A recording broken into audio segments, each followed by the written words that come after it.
Hello, Brittany. Oh my goodness. I need to take that back. Hello, Dr. Johnson. Welcome to the Nutra Narratives podcast. I have been waiting and waiting to have you on to be able to interview you tonight.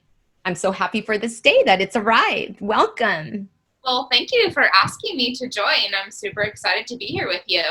Thank you.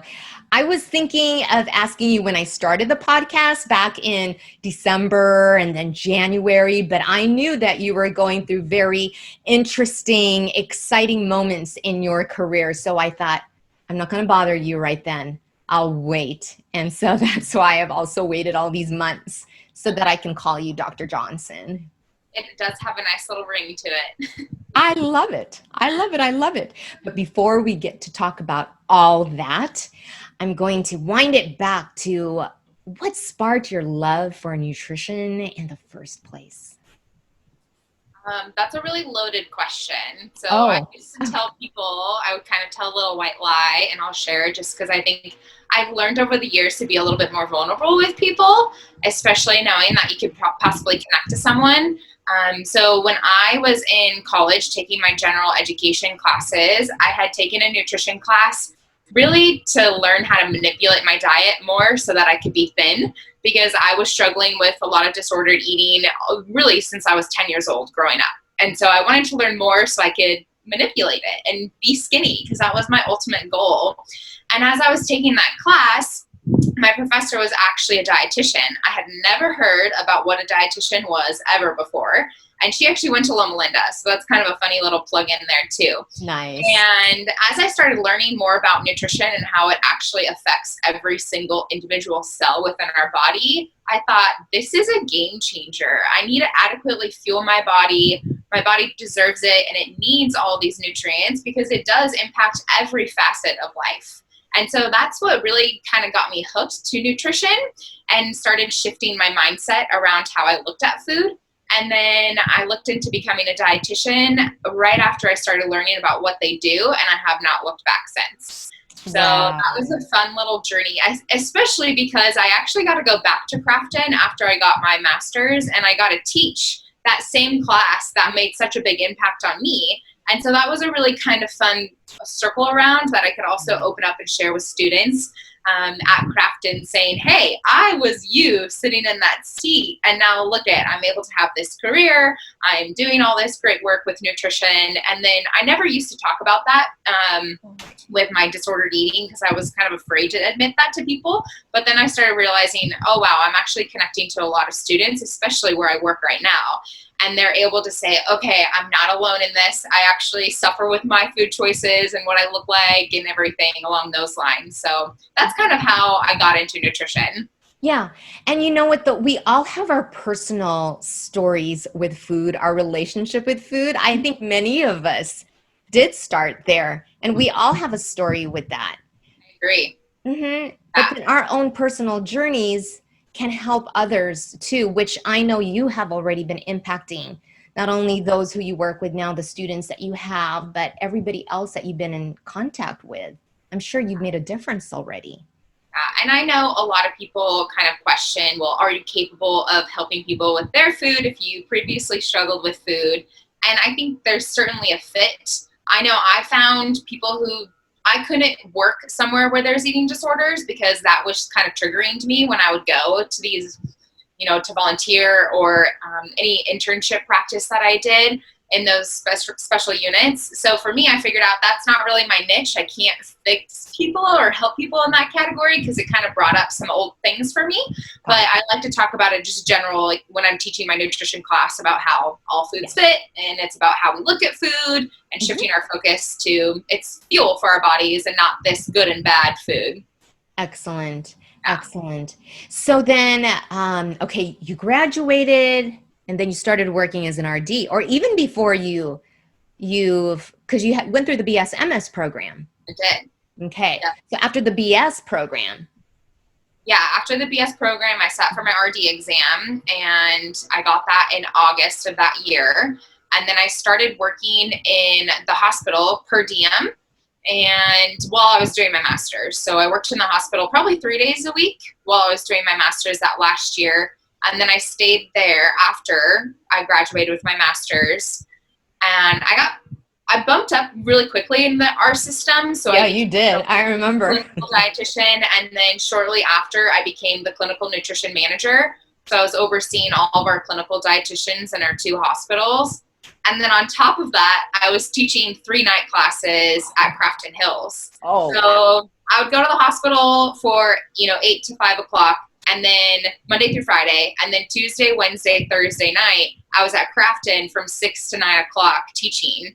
So I think that's what really taught me the time management piece, because I was so busy, and I've always been busy. So I've always been really good at that time management. So it was, for me, easy to transition into teaching full time and then doing a doctoral program full time as well. You were made to do a doctoral program right after that. After like honing down your time management skills, it was like getting you ready for this amazing doctoral program that you went into. And what sparked your interest in saying, okay, I'm manager, I'm at my top of the game in this, I've done my master's. What made you go, there's got to be something else that I need to do? I think it was teaching at Crafton, because I, to be honest, hated clinical. I did not enjoy it at all. It felt like I was just punching a clock. I would go there, do the work. And don't get me wrong, I learned a lot. And I think it's a very valuable foundation to have as a dietitian. However, I did not find joy and purpose in it. So I was really putting a lot more of my time and focus into getting my teaching to change. And then recognizing, wow, I really love teaching higher education. I love working with the students. So what do I need to do to get to that position? And a terminal degree is typically the route that you would take. At that point, research was not even on my mind, because on my little research project that I did during the master's at Loma Linda, I did not thoroughly enjoy the process. It was good. I learned a little bit, but I thought, this is hard. I don't want to do this for a living. And so now I find it funny, because I love research and doing research. It's a lot of work, way more than I ever thought it would have been.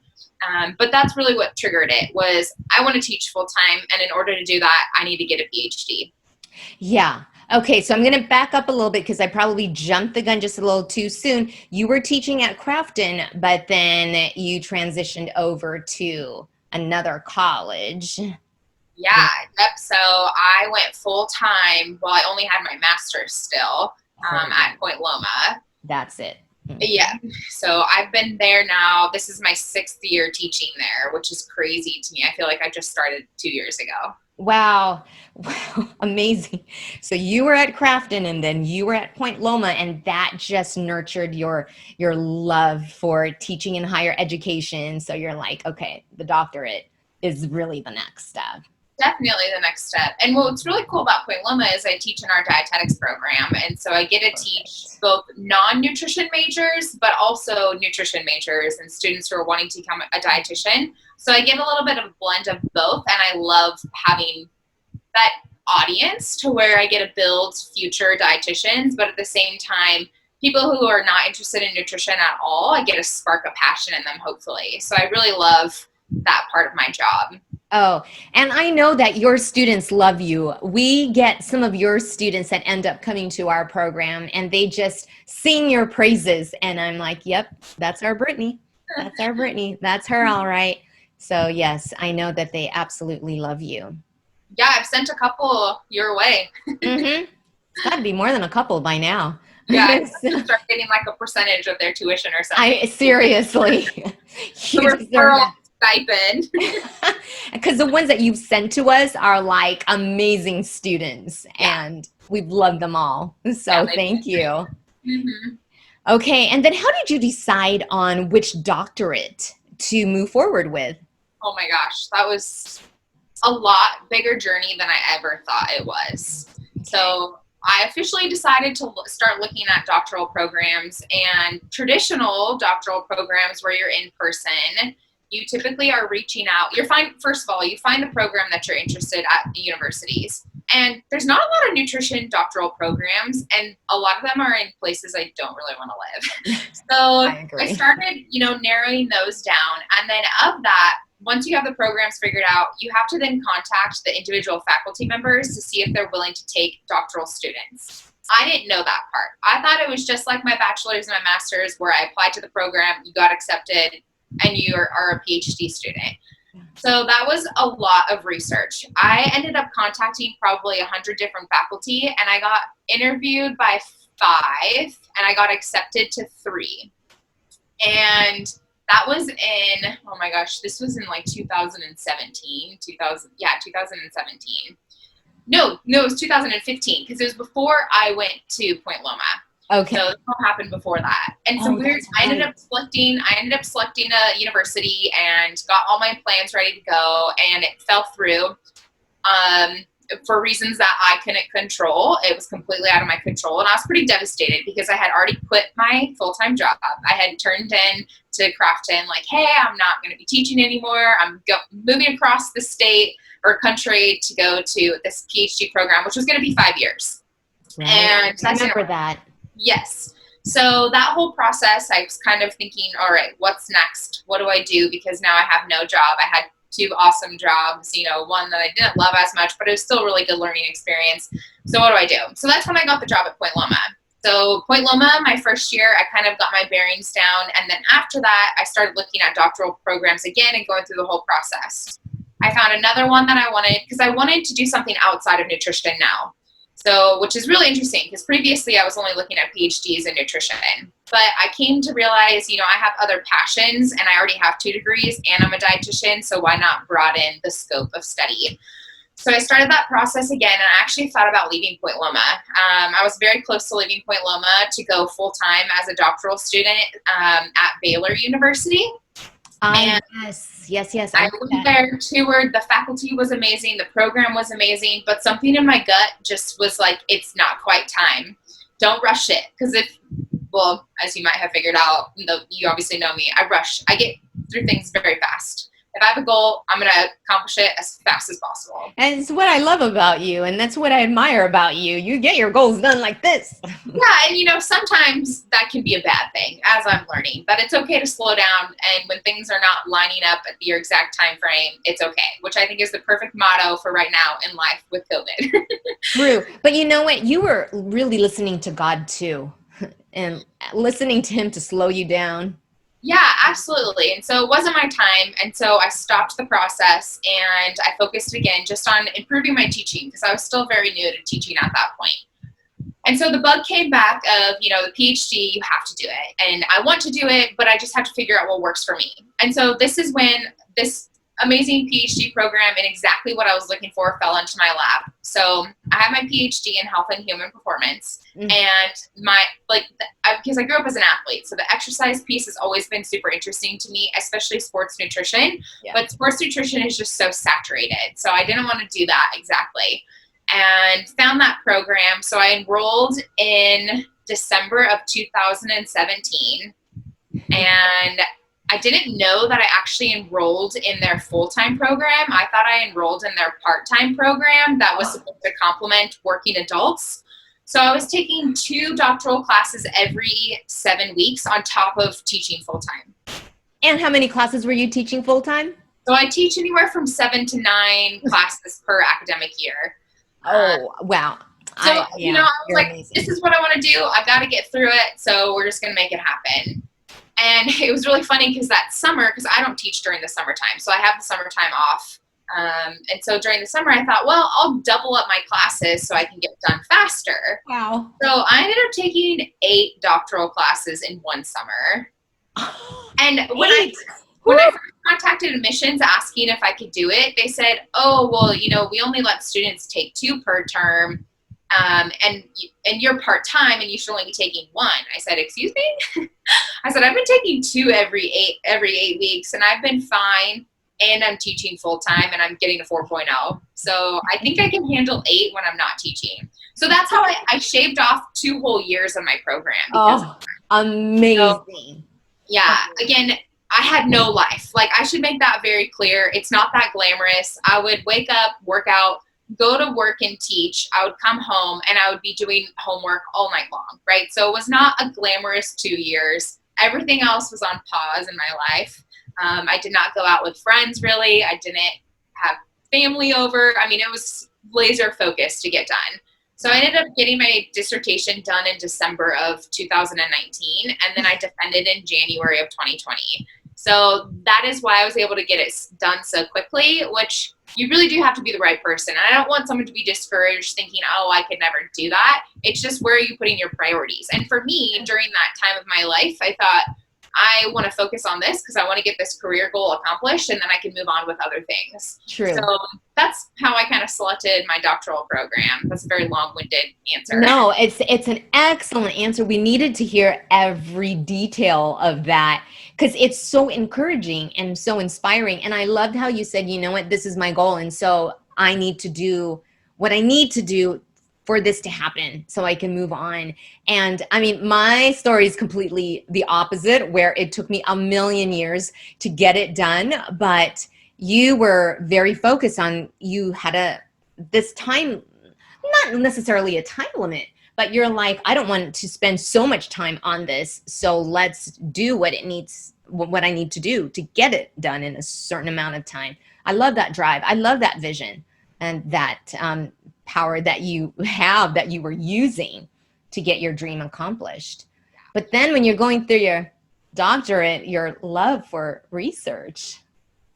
Yeah, and I do think it's important to make the note for anybody who's listening is that your journey timeline is not the same as the person who's sitting next to you or the person that you're following on social media. So, you know, everybody gets to where they need to be in the time that they need to be there.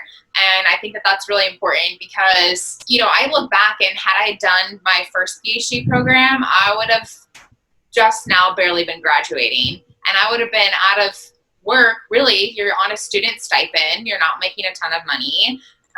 And so for me, you know, that was the cost benefit ratio, I guess, of waiting and then doing an online, which has its downfalls, you know, as you know, right? Doing an online doctoral program is different than being in person, being under a mentor and learning the ropes from them, because it's a lot of self-teaching, right? It is a lot. Mm-hmm. Yeah. Right. My last chair though, because I had several chairs, I went from one to another, and that's a whole nother story. But this fourth one was like always there for me, even if it was online. She was like very set on, we have to meet regularly. So it also depends who you're working with too.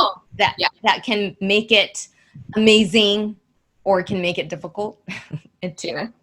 But you're right. You know, I think God has a different timetable for everybody. For me, I know that I could only handle so much working full time. So yeah, it took me 9 years, but it took me 9 years, and that was a path. But for you, yeah, it was much shorter than that because God knew that you're capable of it. But we all have different stories, but yet it still works for each individual and our own life, our own path. Yes, exactly. Mm-hmm. So your outlook then towards research just blossomed and changed from your experience of your master's research. It did. And I will say that with the caveat that research is extremely hard, especially when you're working with human subjects.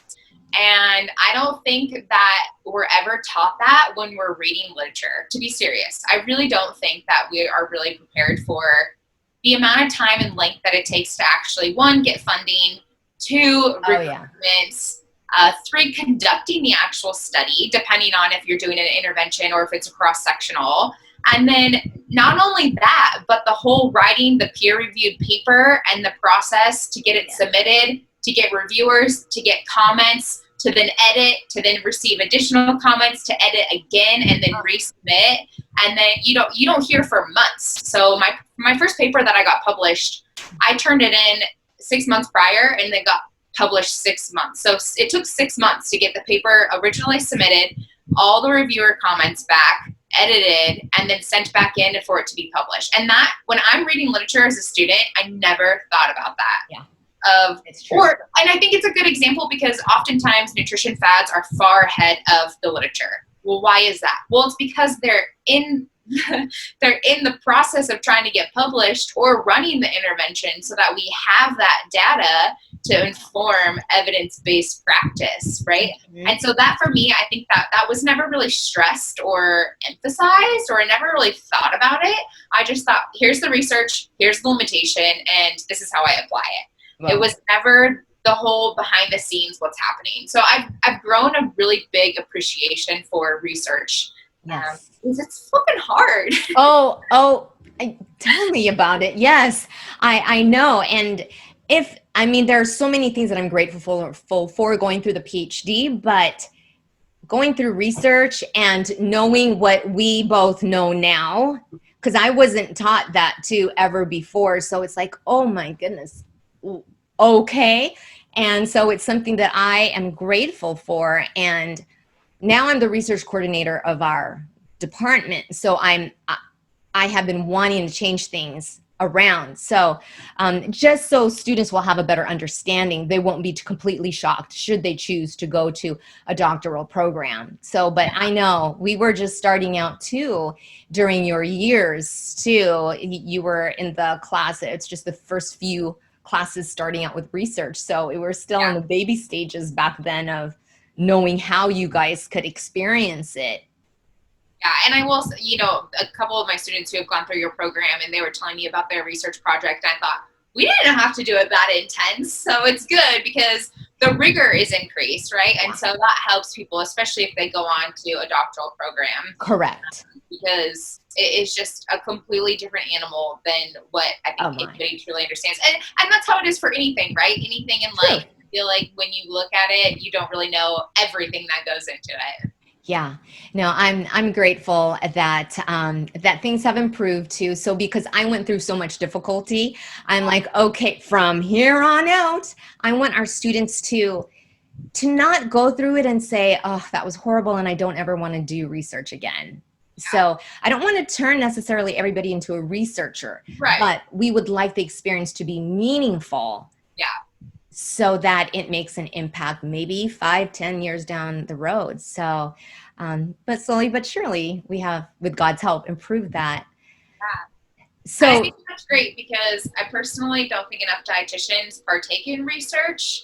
And correct. This is why we see, okay, for example, only 4% of dietitians have a PhD. Right. And then dietitians, I'm guilty of this too, we get angry when other people are doing nutrition-related research. It's like, well, someone has to do it. So if you're mad about it, go do research. You nailed it. You absolutely nailed it. You're right. When I look back at my time at the medical center, I regret that I didn't have that research bug back then. I hadn't gone through the doctoral program to understand, oh, I have all this access to all this data that I could have used back then. Yes. Yeah. But so hopefully we're planting those seeds with the students. Absolutely. And now, but yeah, you're right. There's only 4% of us. And so we need to keep spreading that news or that encouragement so that more and more dietitians will embrace it somehow, some way. Absolutely. So please tell us about your studies. I know you have like amazing studies that you've done. Yeah, so, well, I did a little pilot research when I was in my doctoral program. Just honestly, I thought, well, I kind of know what I'm doing, so I'm just going to try it. I love that attitude. I did a Ditch the Diets research study, and so we had a small cohort. It was more of a pilot study, a small cohort of young female college students who went through a 7-week intervention where we provided education on body positivity and intuitive eating principles. So kind of helping heal food relationships and body image. And we use Instagram as the platform because, as you know, social media drives a lot of disordered eating and bad body image. So we wanted to use it in a positive way. And we actually did see body image improved over the 7-week period. Wow. And then what was really cool is I did a second follow-up study to where 1 year later, I reached out to those same group of females and I had them take the survey again, and their body positivity levels stayed the same. Oh, So, again, there's a lot of limitations and confounding variables within that pilot research, but I need to actually write that paper. I haven't even written that paper yet to that get needs it to be published. written. So that's something that I want to work on Awesome. over the next couple months during my time off. So I started dabbling in it a little bit, just trying to figure it out. And then I got really lucky. Well, so I got lucky because I sought it out. And so this is one thing where I feel like I would tell people, any opportunity you have, just put yourself out there, because you never know who you're going to meet. You never know what opportunities you're going to get. So during my summertime, I was actually looking for an internship when I was in my doctoral program, because I thought I'm missing that piece of being under a researcher and learning more about the whole process from a mentor, because it's all self-taught from textbooks, right? With a little bit of guidance. So I looked for internships in San Diego during my summer break, and I found one that was as a fitness, they're called a tactical fitness specialist on a federal FEMA funded grant. And I thought, this is perfect. So I was working with firefighters and trying to help improve their health through exercise. So I thought, this is great. I applied for the internship, and 3 months later, I'm the project manager. So I went from intern to the lead dietitian of the project to now I'm a project manager on a $1.2 million federal grant. And so that would have never happened had I not thought about looking for an internship, even though I was pretty overqualified for an internship. I just wanted that experience and that network. So I put myself out there. Mm-hmm. So that's the research that I've been doing for the last year and a half now. Wow. So it is with firefighters in Southern California. And so what we're looking at is trying to improve their sleep, their physical activity, really kind of when we look at cardiovascular through diet and nutrition, since they do have really high rates of cardiovascular disease. And then we're also trying to decrease injuries. So that's my current line of research. And out of that, I was able to get a couple papers published so far, and more hopefully come. I have 2 that are under review right now, so that's exciting. Wow, 2 under review. I don't know where you have time or energy or the love to still keep writing more and more papers. I love it. And it's not by myself. So I have a co-author, we've written a couple papers together now. And so it's nice to be able to bounce off. And he's my mentor, and he's actually the principal investigator on this project. And he has, over 20 years of research experience. So I've learned so much from him. And then also too, just, I don't know how to do this. Now I'm going to figure out how to do it. So I've learned a ton about data management and Excels and calculating and graphs and all of that through this process. So it's been great. It's been a lot of late nights with that because of, there's 375 firefighters right now in the current project. And so you're managing all of that. And then you're managing the different, because they get interventions. So we're trying to improve those different aspects. But the coolest thing is that I always love sports nutrition. But again, it's very saturated. I didn't really want to go into the athlete world of research. However, there's this little pocket of what we call tactical athletes, which is firefighters, first responders, law enforcement, military, that are very overlooked and very underserved with nutrition. So I developed a tactical athlete nutrition score, or TANS for short. So my inspiration behind this was in clinical, because we would screen for malnutrition. There's a couple questions, you tick them off, and then you identify what their risk level is. So TANS is based off of a 3-day food record, and then it looks at 5 key variables that are important for health and performance. So total calorie intake, because again, there are a third of firefighters in the nation are actually considered in the classification of obese, which is really counterintuitive to a lot of people when you think about a firefighter. So because of that, they have a lot of these injuries, they have a lot of high cardiovascular, and then also just their exposures at work, they're sleep deprived, they work 24 to 48 hour shifts. So all of these complexities, nutrition becomes really important. So we looked at total calories, protein intake, omega-3s, sugar, because we want to reduce the amount of added sugars, and then servings of fruits and vegetables. So TANS basically scores those 5 variables, and then you give a total score to that firefighter's nutrition intake, and then you rank them if they're low risk, moderate risk, or high risk based off of those 5. So we did some preliminary data on that, and that's actually a paper that's published right now. And so the next step is to get another validation. So we need to get another sample of firefighters or law enforcement or military to see if it adequately captures if they're low, moderate, or high risk. Oh, so that tool can hopefully be able to be used by other researchers and then also clinicians who are working with tactical athletes. Yeah, indeed, for sure. So you have those tools, and then you said you're also implementing these interventions. So is this going to be ongoing, like several interventions that you're doing studies on, specifically different interventions? So it's a 20-month research study. It's really a research project. So it's 20 months, and it got delayed because of COVID. So we've been on a hiatus for the last 6 months now, but we just got another approval for a 12-month extension. So we're going to be doing another 12 months of this intervention. And so again, let's look at the TANs, for example. So every firefighter who completed a food record, TANs was run, and then if they were in a certain risk, like moderate or high, they got a consultation with me, the dietitian. And so you counsel them, you work with them, try to help improve their dietary intake. So those type of consultations are with the various experts in those domains of health and wellness. So it's really a wellness program, and then they're doing these interventions, consultations really with the experts to try to help them improve. So that'll go for another 9 to 12 months. Oh, what a great program that's actually helping the firefighters. It's not just, oh, we're doing research on you and collecting data, but it's something that's actually beneficial to them, to help them in their lives and their health.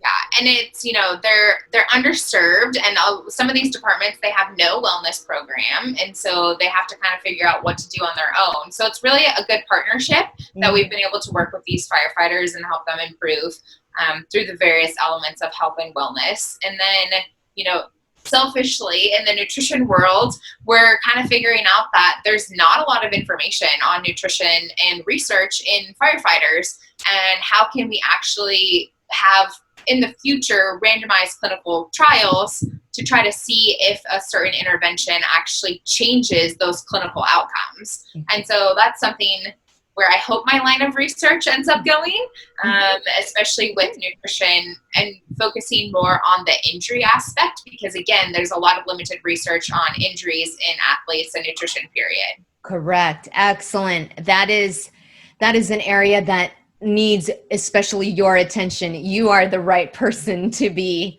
heading that up. And wow, God has brought you to the right place. He's using you mightily. Whew. Yes, it's been a whirlwind, and I never would have, if you would have asked me even just 2 years ago if I would be doing research, I would have said no. And then if you would have asked me, well, let's see, I think I was March, it's September, so about a year and a half ago, if you would have asked me if I would be working with firefighters and looking at nutrition, I would have said no, there's no way, I see firefighters when I'm out running and they're at the bay, but there's no way I'm going to actually be working with them. So again, you get put in these places in life that are so unexpected that had I been going through school, you would have asked me what I'd be doing after. I would have never guessed this.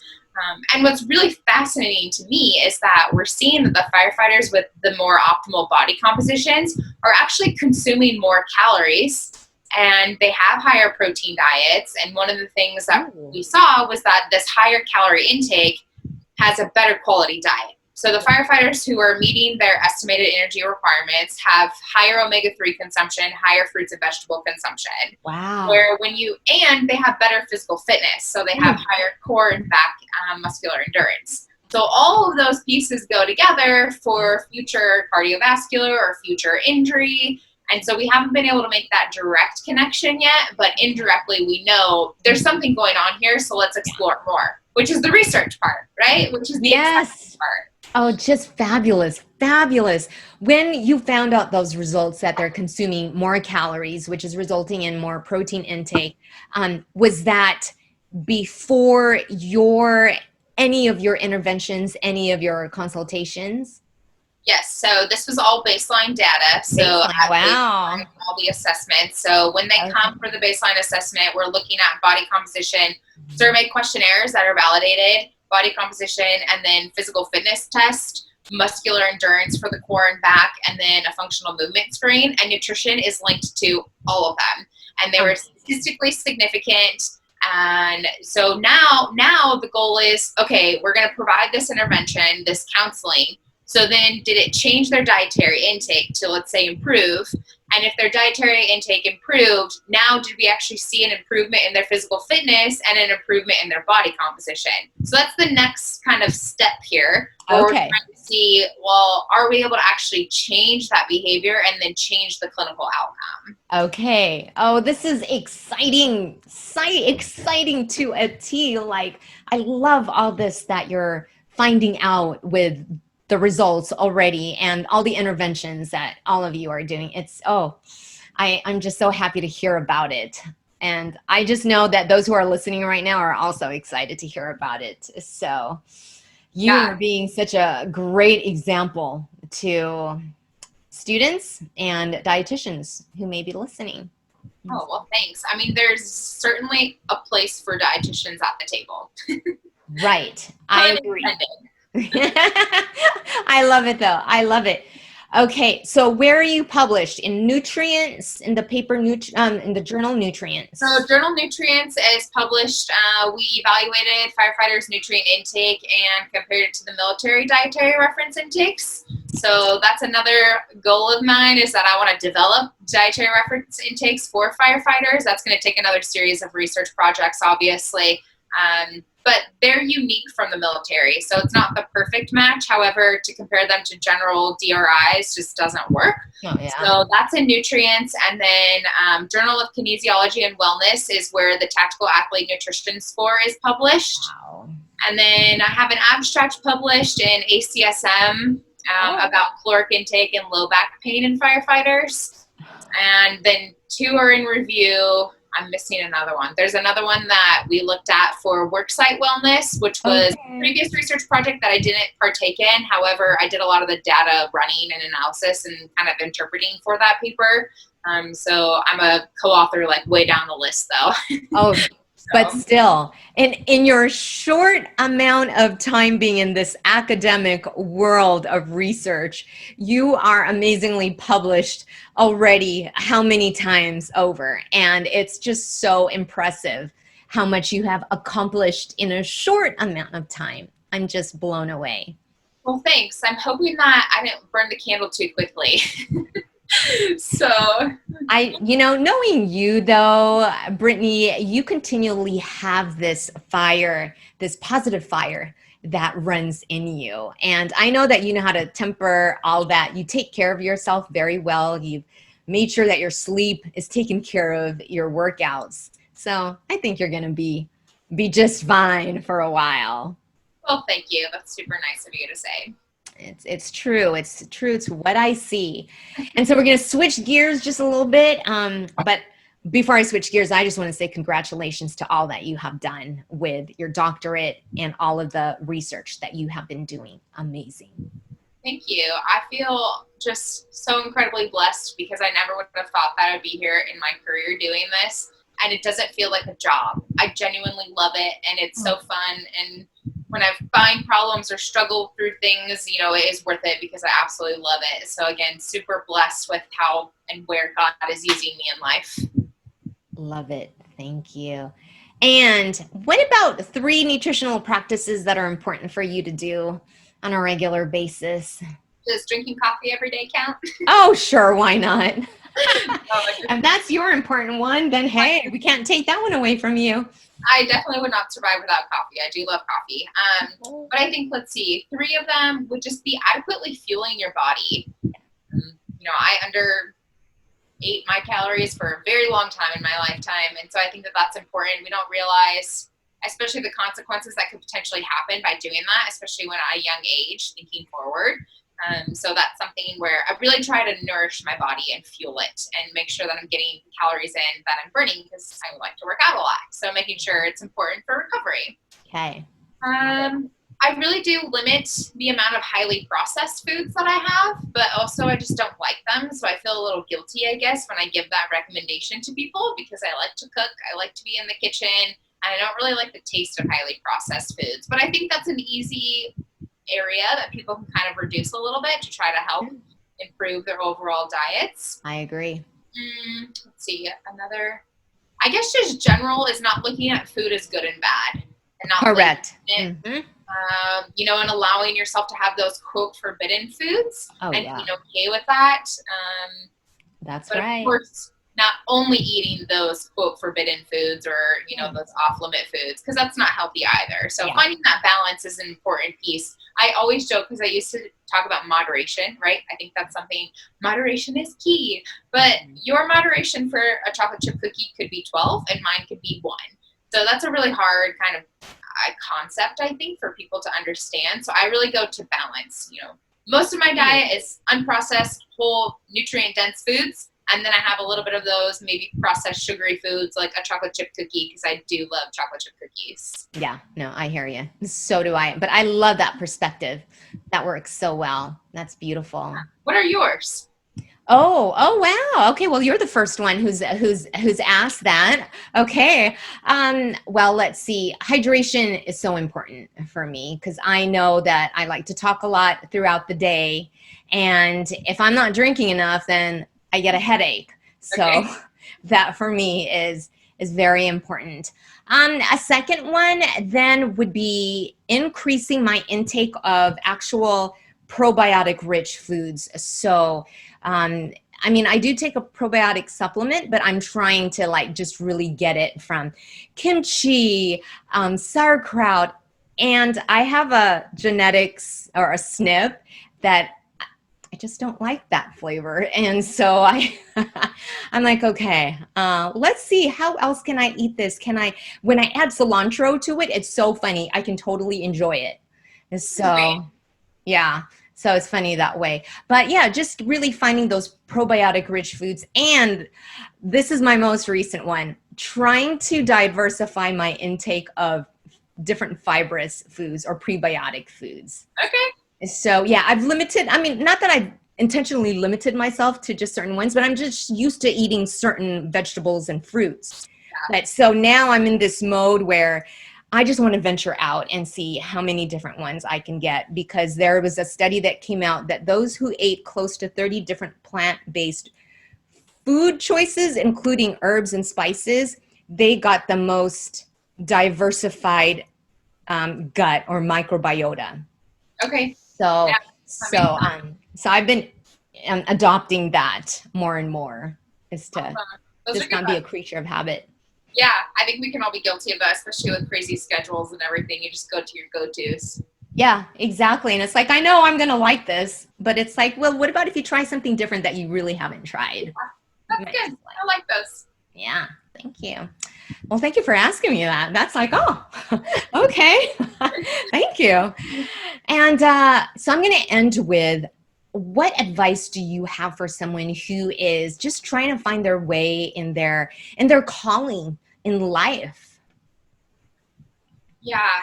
I think I would say take the risk and put yourself out there as much as you possibly can.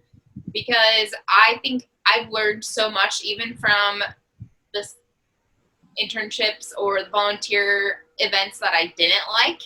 And that helps you narrow stuff down in our field, especially dietetics, because it's so broad. And the more you put yourself out there, the more you can network with people, the more you can learn about what you like, what you don't like in our field, and just have, I think, confidence that even as a student, you can reach out to these professionals. And if you're interested in learning more from them, ask them, what's the worst that's going to happen? They're going to say no, or they don't respond because they're too busy. So I think perseverance is really important, because, so for example, that internship that then now became, I'm working on this grant, they were not responding for the first couple of emails that I sent. So I kept sending them, hey, I'm still interested. Hey, I'm still interested. And so that, I think, is a key, is, take the risk, put yourself out there, and be persistent in what you want to accomplish. And don't be afraid to make mistakes. Those are a lot. I know you asked me for one, but that's I love that. That is perfect. I'll take whatever you are willing to share. Yeah, so I think that I try to always just tell people, don't be afraid to take the risk. There you go. Beautifully said. Thank you. Oh, Brittany, Dr. Johnson, Oh my, just talking with you and just learning from you. I know that I learn from each one of you alumni. You know, we've had you as students, and then to talk to you after you've left us and to see where you've gone on and what you have accomplished. I'm encouraged. I'm inspired. I continually learn, and I am just inspired talking to you because I know you hung in there. I know when you were going after those different doctoral programs, trying to see which one would be best, and you never gave up. And I was observing that fighting spirit that, okay, not that one, next. And I learned from you to not give up. And I love your tenacity and your grit and your ability to say, you know what, next. If that's not a failure, next. Move on to see what God's will is. So thank you for being that example. Well, thank you. I think you and I are very similar in that we fail forward, right? And so when things don't work out, we don't let it knock us down, but rather, okay, let's put our pants back on, strap up the boots, and let's get to work on whatever is next, because that didn't work out. Right. I agree. You're right. And that has been very helpful in life. Yeah, So, absolutely. but God bless you as you continue to serve the firemen. Not only is it helping you and your colleagues understand what's going on with them, but you're also helping them.